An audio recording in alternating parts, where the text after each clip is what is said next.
New Year's dinner in Dallas wasn't supposed to mean anything. It was just a gathering, nothing more, nothing less. A few couples, some old friends, holiday leftovers dressed up on nice plates, and that quiet pressure everyone pretends not to feel at the end of December. The whole fresh start energy, like changing the calendar fixes anything real. We were at a long table in a dim, trendy place downtown, the kind of spot with flickering candles in little jars and brick walls that still smelled like fresh paint, even though they wanted it to feel rustic. I don't remember the name of the restaurant. It had one of those minimalist one-word names, like Cinder or Forge, something trying too hard. We were running late. Not by much, maybe 15 minutes, but just enough that we were the last to arrive. And because of that, all the normal seats were already taken. That's what she said. Anyway, when we walked in, she immediately let go of my hand and floated toward the end of the table, toward the only empty chair that just happened to be beside him. His name was Jordan. I didn't know much about him at the time, just that he was a consultant from Austin who'd been crashing a lot of these group outings lately. He was a friend of a friend type, always showing up with a half smile and an inside joke you weren't part of. I moved to sit across from her, but the host pulled over another chair and wedged it in at an angle between two people mid-conversation. It was awkward, too tight and slightly out of the main loop of conversation, but I didn't complain. I told myself it didn't matter. From where I sat, I could see her clearly. Too clearly. She was already laughing at something Jordan said. A full laugh, not the polite kind. The kind that made her lean in close, hand on his arm. Her voice dropped lower when she talked to him, as if what they were saying wasn't for anyone else. And the space between them? Non-existent. Their shoulders touched every time they shifted. Every clink of a fork was just a soft reminder that she wasn't sitting with me. At first, I didn't react. Not outwardly. I've always been the type to observe first, speak second. But I watched, not just what she did, but what she didn't do. She didn't look for me. She didn't reach across the table. She didn't gesture for me to join their conversation. It was like I wasn't there. Then the waiter came with a round of champagne. Everyone raised their glasses. Jordan said something that made her throw her head back and laugh, and in that exact second, when she tilted to the side, letting her knee touch his, my wedding ring slipped off my finger. Just fell off. I didn't even notice until it was too late. It hit the floor with a sharp clink, bounced once, and rolled in a perfect circle beneath the table, drawing every eye for a split second. Not loud, but loud enough. Just enough to break the rhythm of everything and make the moment freeze. My hand jerked toward it instinctively, but someone else, I think the guy sitting next to me, bent down and grabbed it before I could. He smiled, held it up like a dropped coin. "You all right, man?" "Yeah," I said, trying to sound casual. "Just slippery hands, I guess." But my wife looked at me, really looked, for the first time all evening, and there was this flash of something in her eyes. Not concern, not amusement, just calculation.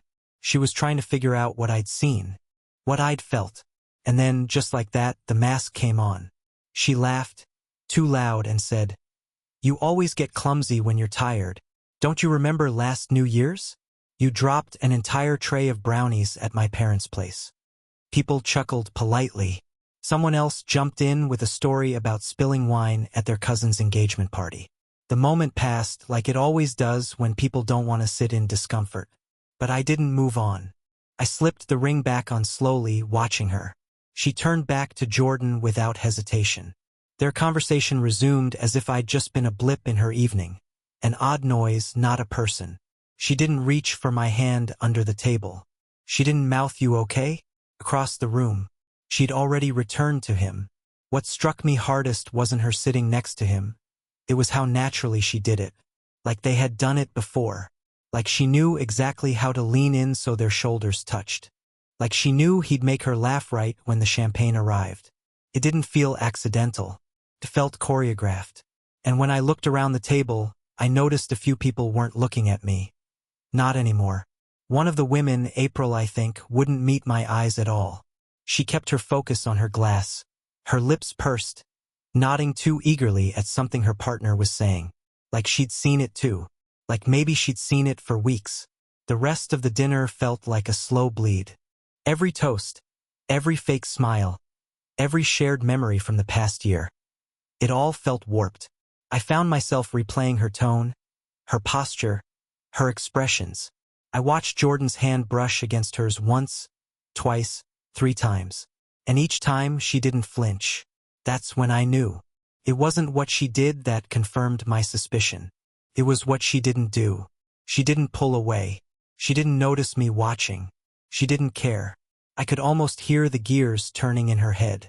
She knew I saw too much, that I noticed the pattern, that the ring falling was more than an accident. It was a metaphor, a symbol of something loosening, something slipping, right there in public. And so she downplayed it, not just the ring but the whole moment. She turned it into a joke about me being tired. She spun the narrative fast before I could speak, before I could ask, before I could react. She made me the punchline to avoid being the question mark. For the rest of the evening, she played her part well. She smiled across the table when people took photos. She leaned over to offer me a bite of her dessert. She even brushed my shoulder gently as we stood to leave. Just enough contact to reassure anyone watching that nothing was wrong. But it was all too late. The damage had been done in that first act, when she chose to sit beside him and leave me across the table like an afterthought. On the ride home, she played music, her favorite playlist. She sang softly, tapping the steering wheel like everything was normal. I didn't say much. I didn't ask why she sat there. I didn't ask what Jordan whispered. I didn't ask why she turned my dropped ring into a joke in front of 10 people. And she didn't offer an explanation. But I noticed how quickly she changed the subject when the night came up the next morning. I noticed how her voice got tight when I asked if she'd seen Jordan before that dinner. I noticed how she grabbed her phone the second it buzzed, laughing at something on the screen before turning it face down on the counter. That's the thing about betrayal, it doesn't always start with an explosion. Sometimes it starts with a whisper, a glance, a dinner seat, a small moment someone tries to downplay before it grows too loud to ignore. That night, it was just a ring on the floor, but it echoed louder than anything she said all year. After that dinner in Dallas, I told myself not to overreact.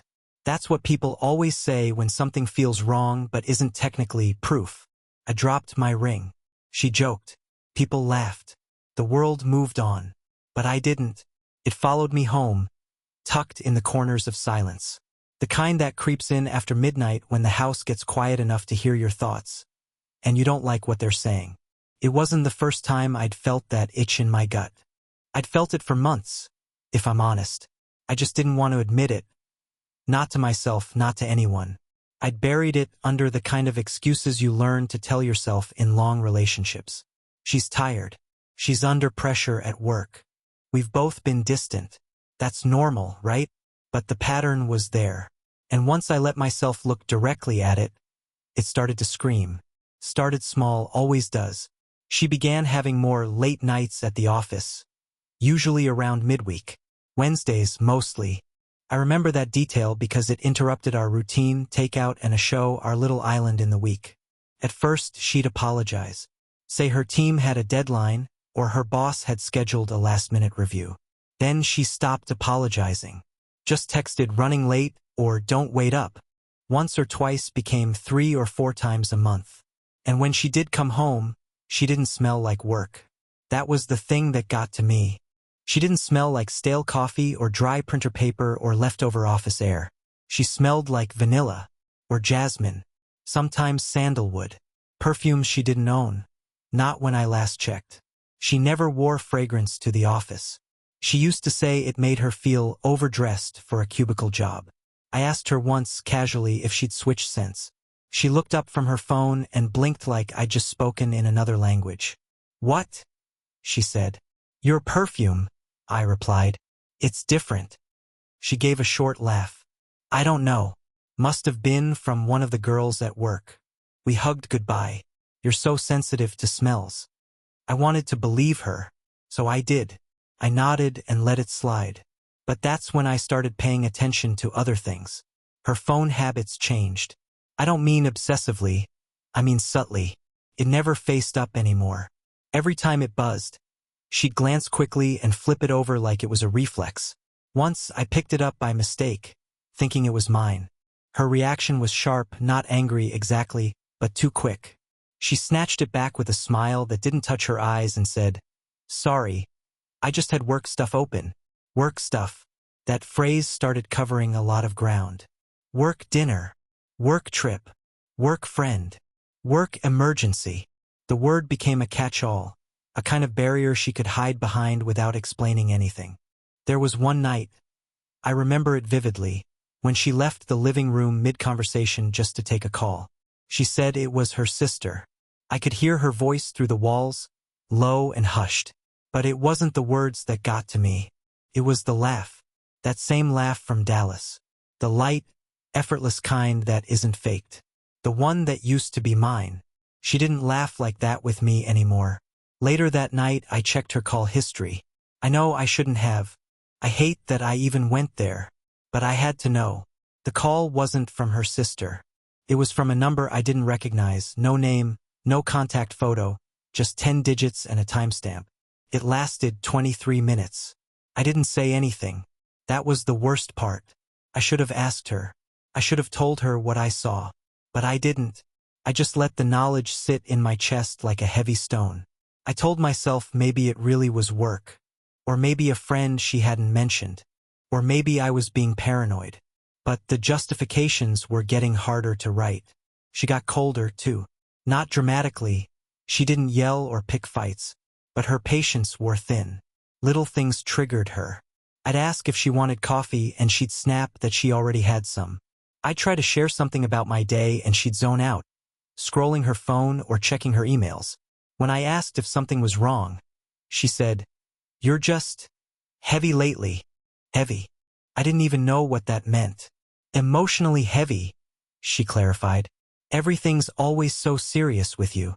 That stung. I'd always been the grounded one, the calm one, the one who held us together when things got hard. Now that was a flaw? We used to be a team. We used to laugh in bed and whisper dumb inside jokes until we fell asleep. Now the only sounds were scrolling, shifting, and occasional sighs when I tried to talk. Sometimes she'd be fine for a day or two, light, affectionate, warm, just enough to pull me back from the edge. She'd hug me in the kitchen or text a heart emoji out of nowhere, and I'd think, "See? It's not what you think. She still loves you. You're just overthinking again." But then it would fade, and I'd be right back in that limbo, caught between suspicion and denial. I tried to find reasons to explain her distance. Maybe she was burned out. Maybe the holidays stressed her out. Maybe I was the problem. I combed through our recent arguments, our routines, our lack of spontaneity. I even started dressing better, cooking more, offering to plan things. All in the hope that I could bring her back. That maybe I was the one who'd let something slip. But none of it changed anything. The real shift came one evening when I got home early and saw her car wasn't in the driveway. I hadn't known she was going out. No text, no note, nothing. I waited. An hour passed. Then two. When she finally came home, her cheeks were flushed and her voice had that lazy, unbothered rhythm people get after a few drinks. I asked where she'd been, trying to keep my voice light. She blinked, like she forgot I even existed. "Oh, just went out with some folks from work. We had happy hour. Totally spontaneous." She kissed my cheek and went straight to the bathroom. I stood there, hearing the shower start up, and tried to ignore the nagging detail that she never once mentioned who some folks were. She used to tell me names. She used to share stories. Now it was just shadows. I stayed up that night, staring at the ceiling. My heart wasn't broken yet. Not exactly.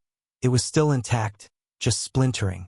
Quietly, I was starting to realize that the damage had already started long before that dinner in Dallas. I just refused to see it. Sometimes I wonder if she wanted me to find out, not directly but subtly. Like maybe she didn't have the courage to tell me outright. So she left little clues and waited for me to piece them together. Maybe she thought I wouldn't. Maybe she hoped I wouldn't care enough to. Or maybe she thought I'd love her no matter what. And for a long time I did. That's the hardest part. Knowing that even as the walls cracked, I still tried to build around them. I still reached for her hand, still made her coffee in the morning, still turned down my side of the bed each night, hoping we'd meet halfway. But I was the only one reaching. The int asterisk Macy died slowly. First the conversations, then the shared meals, then the small touches, the brushing of hands, the lingering hugs, the lazy Sunday mornings in bed. It all faded, and in its place came silence. Long silences, strategic silences, the kind of quiet that carries weight. Not peace. The kind where you're afraid to speak because the answer might ruin everything. But by then I already knew. I just didn't have the proof. Not yet. The morning it all came apart didn't feel dramatic. There wasn't a crash or a scream or some loud confrontation. It started with silence, the kind that wakes you before your alarm, where something just feels off before you even open your eyes. I reached for her side of the bed. Empty. Not cold, just empty. I listened. No movement. No shower. No hum of her getting dressed. No soft clatter of coffee mugs in the kitchen. Just a stillness that felt heavier than usual. I got up, confused. Walked into the living room. Nothing. Then I noticed the note. It was on the counter, folded neatly with my name written on the outside. My full name, which she never used unless something was formal or serious. Inside, in her familiar handwriting, she wrote, "Going out of town for a few days. Don't worry, I'll call tonight. Just need a little space to think." No explanation. No details. Not even a love you. I stared at the paper for a long time. I didn't feel shocked. Not anymore. I just felt tired. Like my body knew it had finally run out of excuses to believe. Whatever I'd been trying not to see was now demanding my full attention. That's when I noticed the suitcase. It was half-packed and sitting near the front door. I hadn't even seen it at first. Her gray Samsonite with the scuffed corner. The one she always used for conferences. But the weird part? It was still open. Like she meant to finish packing but left in a rush.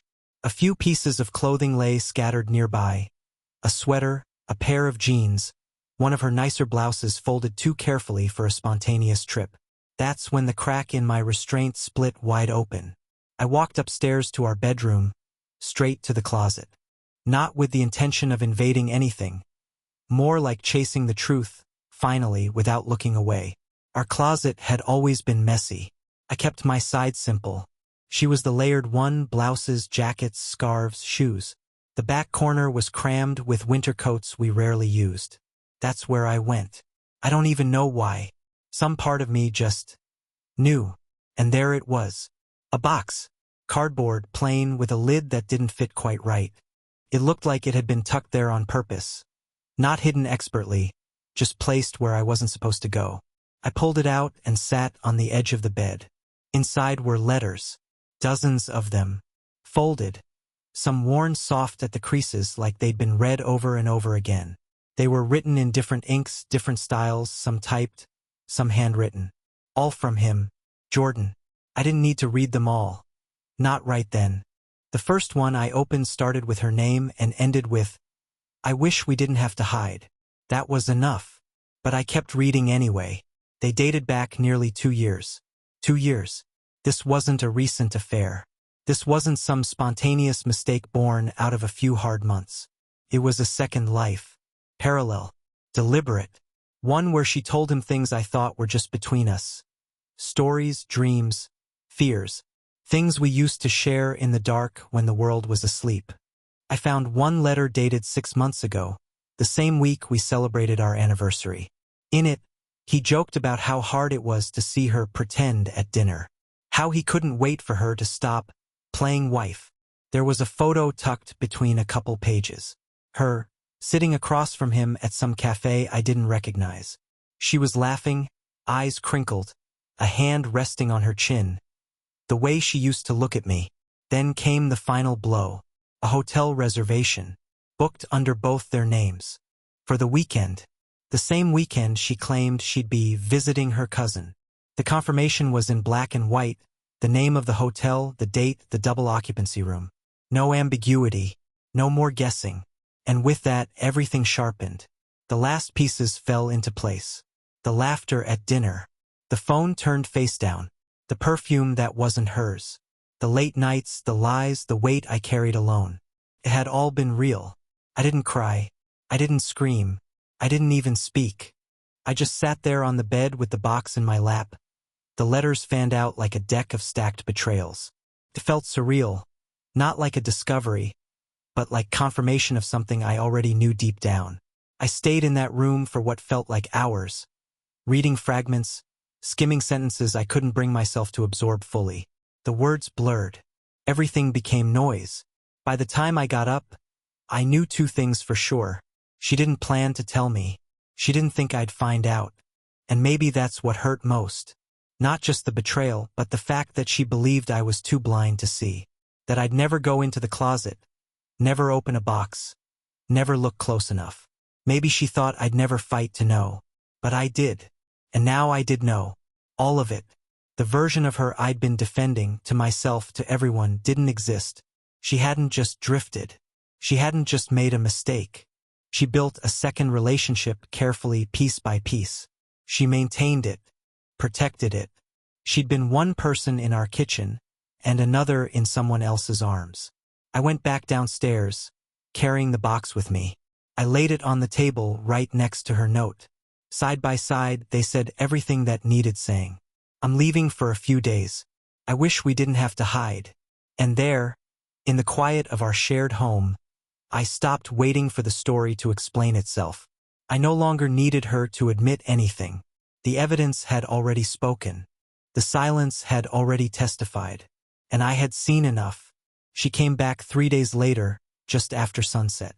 I heard the garage door rumble open, the car idle for a moment too long, and then her footsteps in the hallway.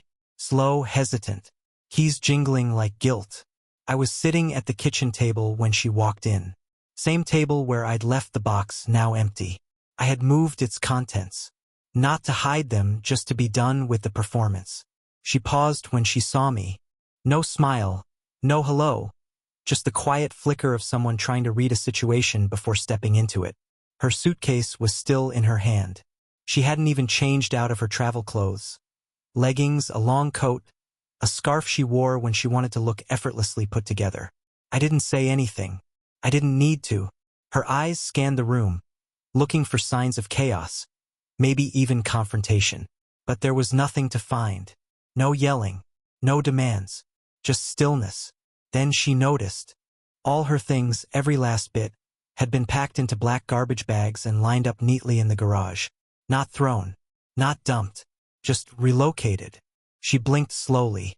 You went through my closet. I nodded once. She set her suitcase down carefully. That was private. My voice came out steady, almost too calm. So was our marriage. That stopped her. She swallowed hard, like she'd rehearsed a dozen reactions but hadn't expected that one. You shouldn't have. Don't, I said, holding up a hand. Don't make this about boundaries. Not now. She shifted her weight like she was ready to deliver a speech, but something in my expression must have told her not to. For a long moment, neither of us spoke. The weight of everything we hadn't said hung in the air between us, thick and choking. Then, softly, I didn't plan for it to happen like this. That much is obvious. I just needed some space. I needed time to think. And what did you decide? I asked. While you were away. She hesitated. That I'm confused. That maybe we've grown apart. Grown apart? I repeated. You mean the part where you started another life behind my back? She flinched but didn't deny it. Didn't even bother with a fake apology. That somehow made it worse. I wasn't trying to hurt you, she said. I felt stuck. Like I didn't know who I was anymore. And lying to me helped with that? She closed her eyes briefly, breathing through her nose. I'm not proud of it. That made me laugh. Not loudly, just the bitter kind. You're not proud of it, but you were careful enough to hide it for 2 years. I stood up then, not to mid-ate her, just to move. I couldn't sit in that chair any longer, feeling like a spectator in my own house. She watched me, arms crossed like she was bracing herself. What now? You're not staying here. Seriously? Her voice cracked, the first real emotion I'd heard since she walked in. I nodded. Your things are in the garage. You can get them now or tomorrow. But you're not sleeping in this house again. This is my house too. Not anymore. She took a step forward. You're really going to throw everything away? Just like that? That made something burn in my chest. No, you already did that. I'm just cleaning up. She opened her mouth, probably to say something dramatic, something about history or forgiveness or maybe how this was just a mistake. But I cut her off. I don't need you to explain, I said. I don't want the speech. The version of you who would have cared enough to fix this. She disappeared a long time ago. There was silence again. I walked past her, opened the front door, and held it. She stared at me. So that's it. No, this is what happens after it. Her face twitched, like she wanted to cry, or maybe just looked like she was about to. But no tears came. She just nodded slowly, like someone accepting a verdict they already knew was coming. She turned and picked up her suitcase, walked toward the garage, didn't look back, and just like that, she was gone. No screaming, no plates thrown, no neighbors peeking through windows, just the sound of bags rustling and a door closing. I went back to the kitchen and sat down. The clock ticked on. I'd always imagined that if something like this ever happened, if someone betrayed me, I'd explode, break something, yell, demand answers. But when the truth finally came, I felt none of that. No anger, no begging, just clarity. There's something sacred about the moment you stop waiting to be chosen by someone who's already left you emotionally. It feels like coming up for air after drowning in confusion.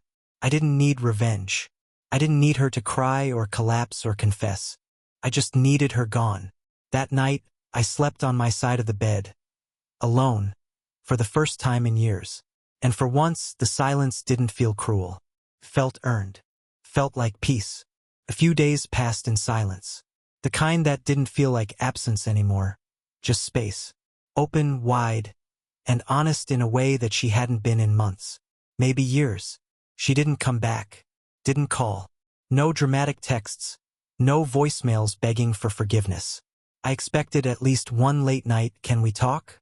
Or some vague, apologetic excuse about how complicated everything had become. But nothing came. It was like she'd just vanished. Like she'd rehearsed this exit. I should have felt relief. And part of me did. But something else lingered. Not grief, not sadness.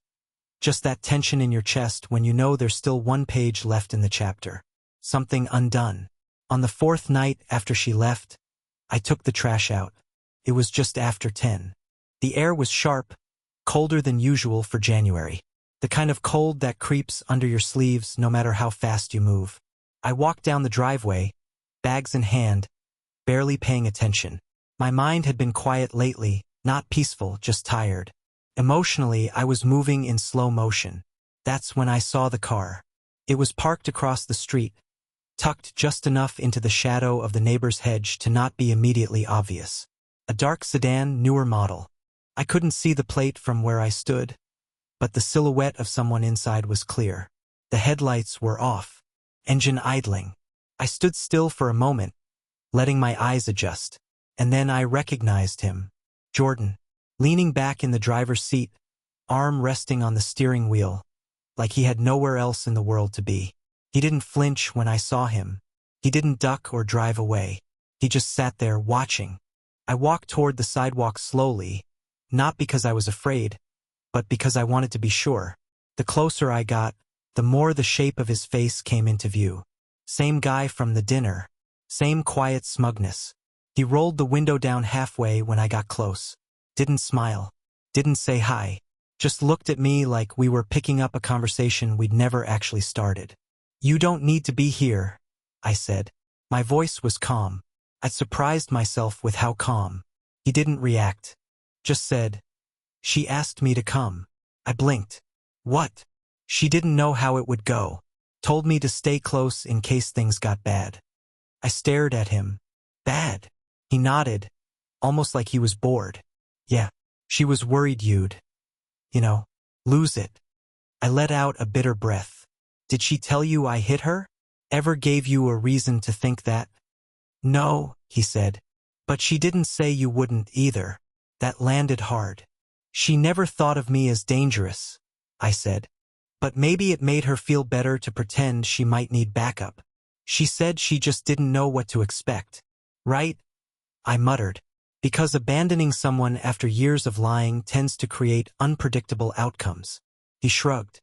Look, I didn't come to fight you. Then why are you here? I told you. For her.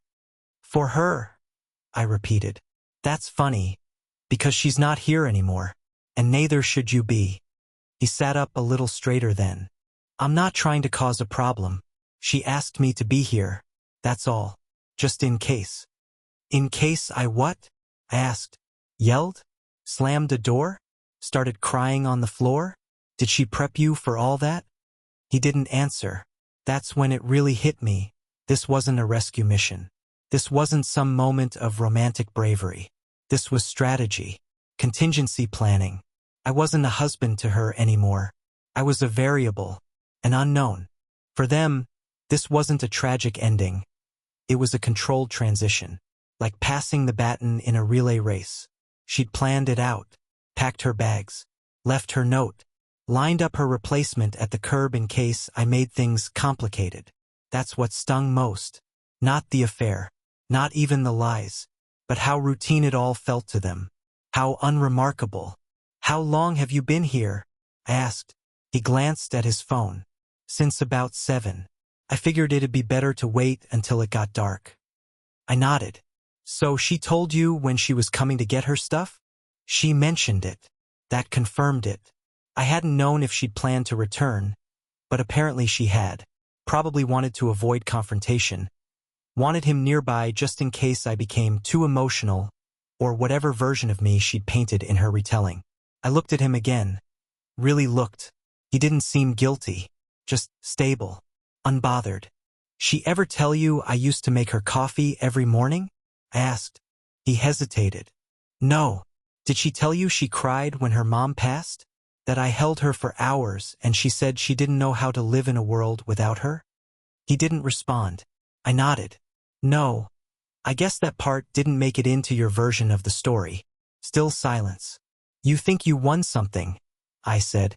But all you did was inherit a broken story. You're standing in the middle of something that already fell apart. I turned to walk away, then stopped.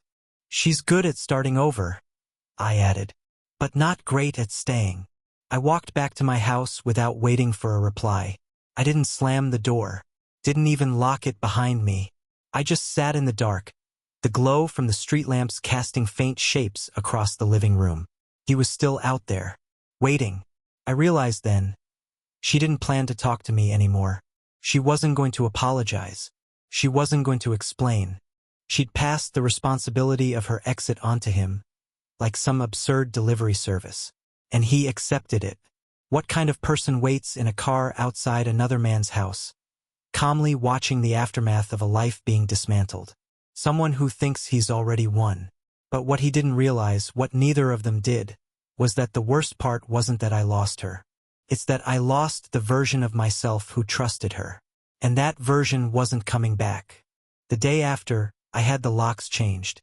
Routine, really one more step in reclaiming the space. The locksmith paused at the back door.